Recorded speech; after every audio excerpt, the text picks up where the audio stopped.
Good morning and welcome to another chat with Matt. And I'm saying just deliberately good morning because it's early here in the UK. It's just gone past 8 o'clock on a Friday morning. So I thought, what better way to start with a motivational, enthusiastic topic?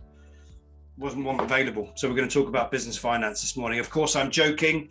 This is an essential topic that we're going to cover off. And I'm delighted to bring in a colleague of mine with the same name, actually. It's certainly first name, who I've worked with for the last 11 years. And Matt's an interesting individual on the basis that you don't often get someone who's an expert in sales development, sales design, and business finance. So that unique cocktail of skills, I thought would be good for everybody to listen into. So Matt, welcome to the chat with Matt and Matt. How are you?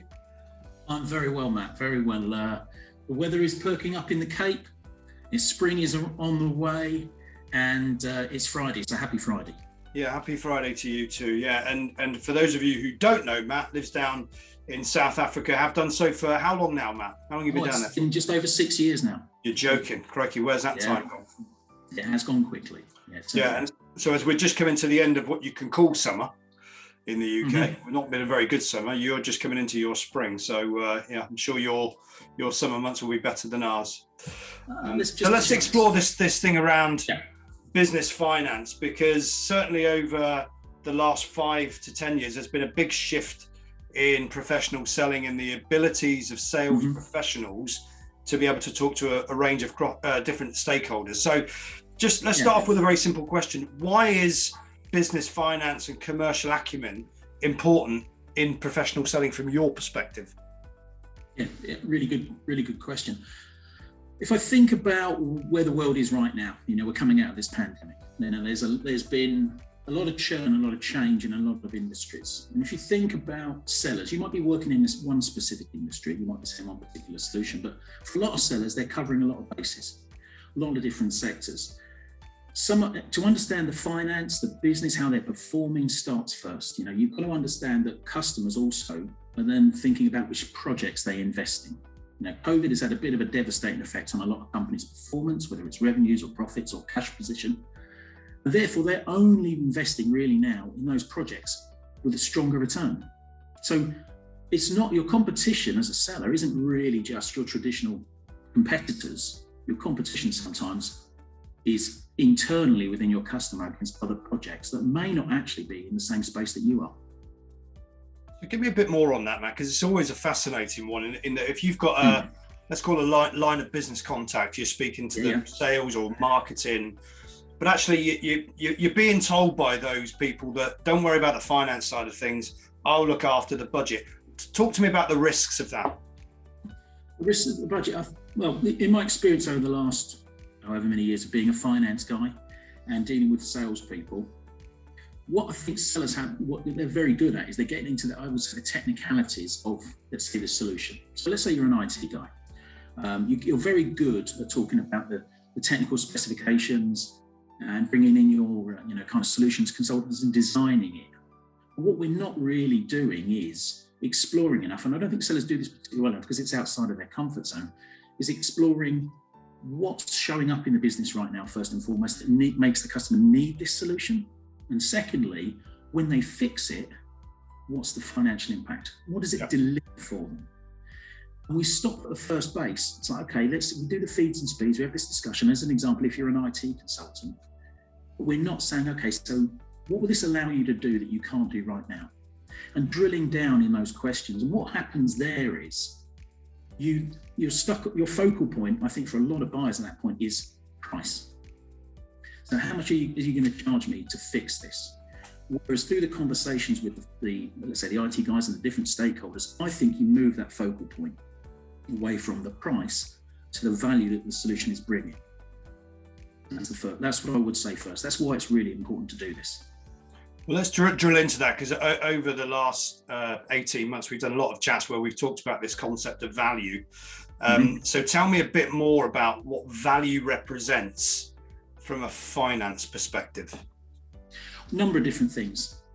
I think there was an element that sellers, we really have got fixated on cost reduction over the last, I'm going to say 3, 4, 5 years. It's all about doing something cheaper. But actually, if you know your way around a profit and loss account or even the balance sheet, and it's important to understand the terms, not to the nth degree, but have a base level of knowledge. If you know your way around a P&L, what value could be to a customer could be protecting their revenues in a time like this. It could be helping them to gain a competitive advantage that helps them take market share, grow their revenues, protect their margins. It's not just about cost avoidance. So we talk about metrics like total cost of ownership. Of course, everybody will be familiar with return on investment. Mm-hmm. What other key metrics should we be looking out for in a finance world? Yeah.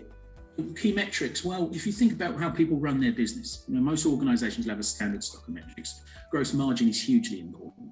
If you can help a customer grow their margin, their sales and their margins, that leaves more money for the rest of the business. That might even create more money for investment in other projects. But also, I think if you can help an organization deliver better revenues, better margins, that level of conversation and relationship you have with them, when they're thinking about new projects, your name's going to be kind of first on the list. Let's have a conversation about that. You've got a whole ton of metrics to answer your question more succinctly, but margin's really, really important. Profit's really important. Cash position is really, really important as well. So if I'm a seller working with, one or two really large customers, all I should be doing is downloading their statements and looking through them, because that will tell me a lot about whether this customer has the ability to invest moving forward. Makes sense. So give me a bit of a pre-seed masterclass then, Matt. In the world of business finance and financial acumen, what are some of the things that, as a professional seller, I really need to know or really should know? I think firstly, terminology. In the workshops that we run, terminology is crucial. And every industry has its own terminology and jargon, and finance is one of those, let's say, functions as well. But you've got to be comfortable with the terminology. And I know that more and more stakeholders are getting involved in the buying process. Yes. And a big part of that is the finance team. So being able to improve your terminology, knowledge will help. You don't have to do it just with the customer. Start talking to your finance teams internally within your organizations. Build those relationships. They can help you understand this. So if you have downloaded those statements, go and pick the bones over with your finance guys. So to me, there's that to begin with, understanding the terms. The second piece I would say is, don't be satisfied when the customer says they've got a problem in a certain area. They might say, we've got a problem with storage, we've got a problem with production. Don't just take it at face value. Drill down on what's showing up right now. So it's a different level of questioning. Don't get into the solution and the spec straight away. Find out what's showing up. You can call it evidence, you can call it proof, but spend time in that space. And for every answer they give you around evidence and proof that there's a problem, drill down.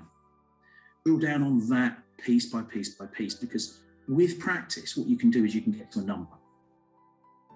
And actually, sometimes the people you speak to don't have the number, but they won't put you in contact with the people that have the number.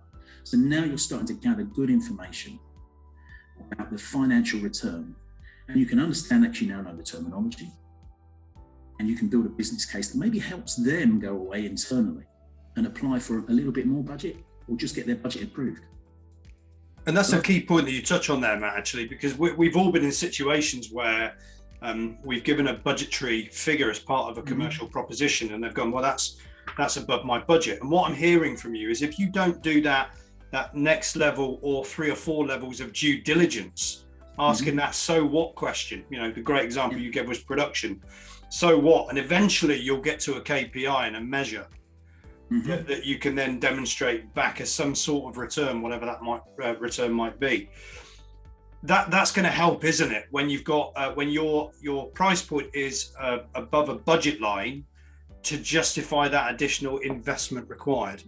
Absolutely, because you can point to the numbers and say, well, actually, we are, let's say, either generating revenue here or generating margin here, and actually bringing the cost down here, and you can point to it. And there are lots of different line items that questioning will allow you to start building a business case. You will be able to demonstrate not just the return, but the value that your solution brings. And that's why I say it moves the focal point away from how much is this costing me to what return are we getting. And sellers, I think, need to do more of that. Get out of your comfort zone, go and have go and ask more questions. Don't just do the technical detail. You're brilliant at that. all the sellers are good at their technical stuff, or they've got experts they bring in.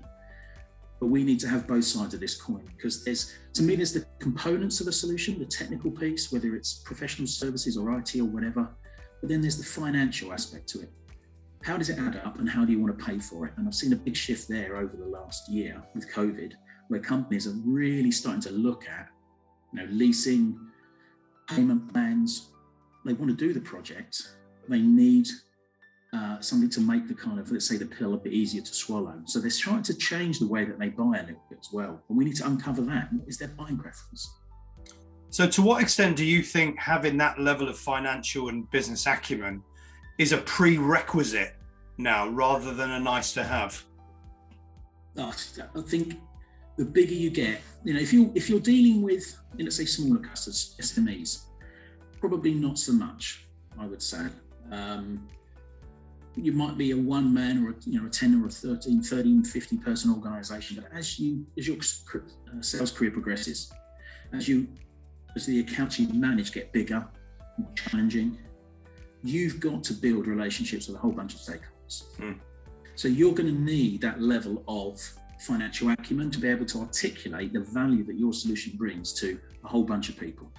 So if you're a global account manager or you're managing 20 accounts in a particular sector, you've got to understand that financial impact. Otherwise, you're just stuck, I think, with the rest of the competitors, the traditional competitors, and you can't articulate why you're better than them. You can't prove why you're better than them.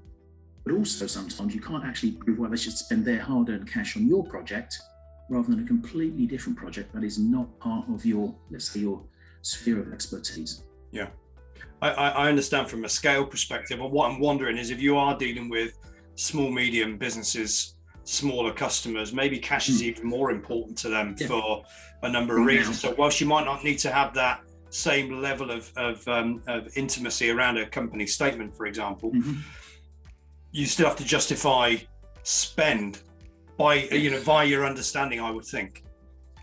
And you can articulate it, and those smaller companies make decisions more quickly. Yeah. A band or a smaller organization, you can maybe get to the person that owns it.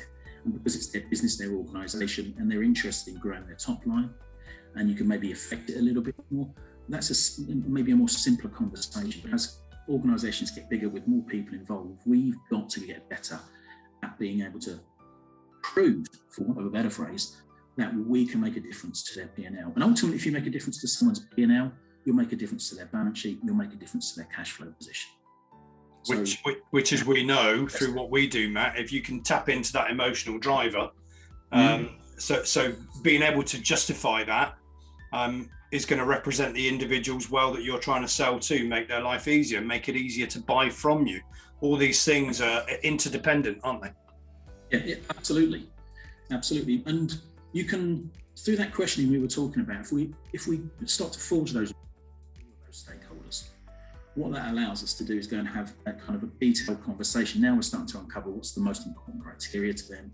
And actually, not only do we prove that we can add to their solution or not, but if there are any showstoppers in there, we can uncover that as well. So this level of questioning really helps us to sort of drill down and gives us more people to talk to in an organization. If you think about who cares about this, and we talk about that a lot, who cares about this problem? Now you're having a financial discussion. CEO cares about that, or managing director. CFO cares about that. Business operations, whether that's sales, marketing, production, they care about that because they're the ones charged with delivering the results. So if your solution can make a difference to their results, they're the people we want to have a conversation with, because in many places, they're the ones that have got the budget to invest. Yeah. So as we get towards the end of our time today, Matt, in the chat, and I think we could probably do another chat on this and drill down into a little bit more detail. Give me your top one or two tips that if I'm a seller and maybe I'm not so good in this area, where do I start? Give me your top one or two tips around where to begin to be better at this skill. Right. Firstly, there's some fantastic websites. Go and have a quick, and we're not talking to spend hours on it, but 10 or 15 minutes every day on somewhere like Investopedia, Investing Answers, or financialdictionary.net, just getting comfortable with the terms. There's great videos on there. It's not dry content. Just invest 10 minutes every day to understand that. Secondly, go and spend time with your finance teams. They'll help to demystify things as well for you. And lastly, what else would I do? I would actually find some customers that I've got great relationships to begin with, and go and start to use those safe relationships. We've already got credibility and trust, and go and start to bring some of these questions into the conversations with them. The evidence ones, the impact questions that says, okay, we worked on that project, even if it happened a while ago. Get used to drilling down and saying, well, remind me why we were doing that. What was showing up in your organisation? And what can you do now that we've solved that? So get used to practicing those questions in a safe space. Good advice. Yeah. Technology, finance teams, go and find your safe customers to go and start preparing your questions with, and then use it when you've got a little bit more confidence with the new opportunities. So as you're watching and listening this chat with Matt and Matt today, my challenge is a simple one. How good are you at commercial or financial acumen? How well do you truly understand within an opportunity what your customer is looking to achieve from a finance perspective? Are you indeed talking to the right people? If not, can you use those 3 tips from Matt to improve? We always talk about marginal gains. So what would your marginal gain be around financial acumen? From what I've experienced, it is a prerequisite. Now, you need to understand this in professional selling. And I think as we move forward and economies start to recover from the pandemic, it's going to become even more important on where customers spend their money in certain projects. So Matt, that's hugely insightful. Thank you. Mm-hmm. No, pleasure. Will you come back and we can just drill down into this, maybe talk about some of the financial terms on the next one? I could absolutely do that, and I'm happy to give you some examples of simple questioning that helps you get to a number and how we do that. I think that'd be a great build. So yeah. Matt, thanks for taking the time out. Yep, no problem at all. Enjoy your Friday. But just before we go, just give us a sense. I always ask this question at the end of the chat with Matt because people don't know you. What do you do when you're not busy doing finance stuff? When I'm not working with sellers and helping them to be more financially astute with their customers, there are 2 things I love to do. One of them is cooking, which if you ever meet me, you'll realise. And the second one, Matt, I like to go for a long walk and spoil it by playing golf, as you would say. Thanks for that. That was just for my benefit, wasn't it? You're a keen golfer. Yeah. What's your handicap now? Currently 3. Wow. So I'm not a golfer, but I know that that's good. That's a reasonable standard. It's a reasonable standard. We'll say that. We'll say no more. But I do love it. It's out there outside. The weather is great. It's a chance to go out and enjoy life, and then come back and cook some food afterwards. Exactly right. Well, thank you for your time again. And for the rest of you watching and listening, take those marginal gains away from the chat. Think about where you can improve. And we'll see you soon on another chat with Matt. Matt, thanks again, and happy Friday. And you. Take care.